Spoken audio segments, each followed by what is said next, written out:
अभिवादन। आज हम एक रोजमर्रा की चीज फ्रिज के अंदर झांकने वाले हैं, मतलब समझने वाले हैं कि ये काम कैसे करता है।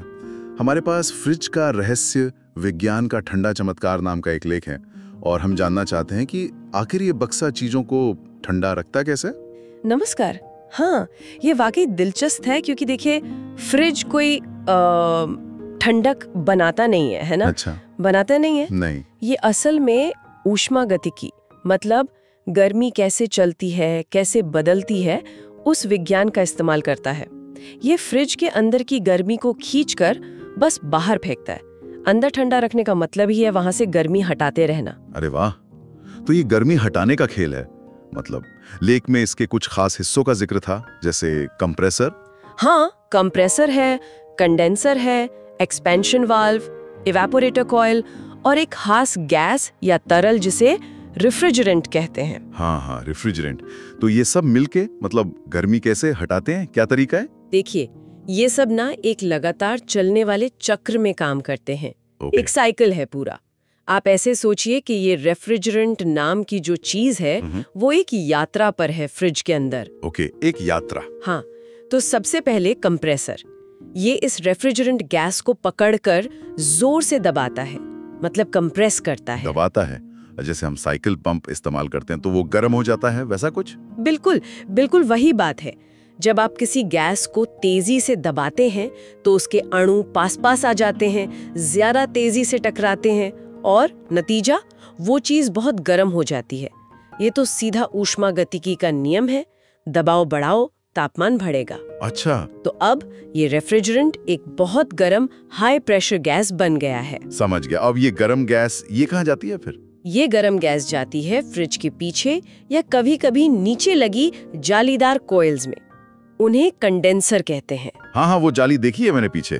बस वहीं, तो वहां ये अपनी गर्मी जो है वो आसपास की हवा में छोड़ देती है और जैसे ही गर्मी निकलती है ये गैस ठंडी होने लगती है और वापस तरल बन जाती है, लिक्विड। लेकिन दबाव अभी भी ज्यादा है। अच्छा, इसीलिए फ्रिज के पीछे हाथ लगाने पर गर्म लगता है। हाँ बिल्कुल। और शायद इसीलिए कहते हैं कि वो कॉइल साफ रखनी चाहिए ताकि गर्मी आराम से निकल सके। एकदम सही पकड़ा। अगर उन कॉइल्स पर धूल जम जाए ना तो गर्मी ठीक से बाहर नहीं निकल पाती, फिर फ्रिज को ज्यादा मेहनत करनी पड़ती है, बिजली ज्यादा लगती है। खैर, तो अब ये हाई प्रेशर वाला लेकिन तरल रेफ्रिजरेंट एक बहुत ही पतले से रास्ते से गुजरता है।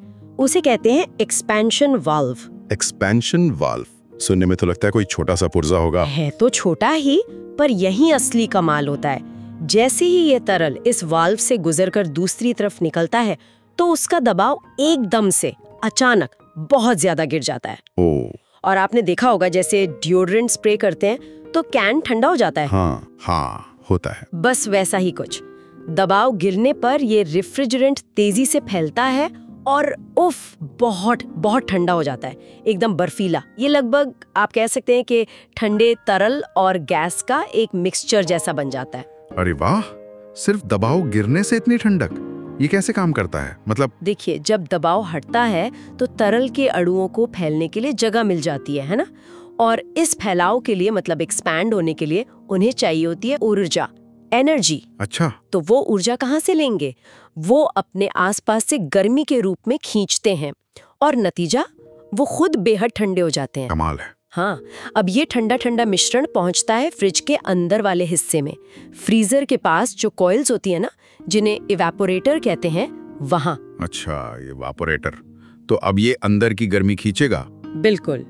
अब मिशन है अंदर की गर्मी सोखना। तो इवेपोरेटर कॉइल्स के अंदर बहता हुआ ये ठंडा रेफ्रिजरेंट फ्रिज में रखे खाने पीने के सामान की गर्मी को सोख लेता है और गर्मी सोखने के लिए ये फिर से तरल से गैस में बदलता है, जिसको हम कहते हैं वाष्पीकरण या इवेपोरेशन। इवेपोरेशन मतलब जैसे पानी भाप बनता है? हाँ, कुछ वैसा ही। और किसी चीज की अवस्था बदलने में, मतलब तरल से गैस बनने में बहुत सारी ऊष्मा लगती है। इसीलिए ये तरीका अंदर की गर्मी खींचने में बहुत कारगर है, बहुत एफिशिएंट है। समझ गया। तो पहले गैस से तरल बना गर्मी छोड़ने के लिए, और फिर तरल से गैस बना गर्मी सोखने के लिए। वाह। हाँ, यही है पदार्थ की अवस्था बदलने का, फेस चेंज का कमाल। अब ये रेफ्रिजरेंट जिसने अंदर की गर्मी सोख ली है, वो वापस कम दबाव वाली गैस बन चुका है। ठंडा नहीं, नॉर्मल तापमान पर आ गया है, गर्मी सोखकर। ठीक है।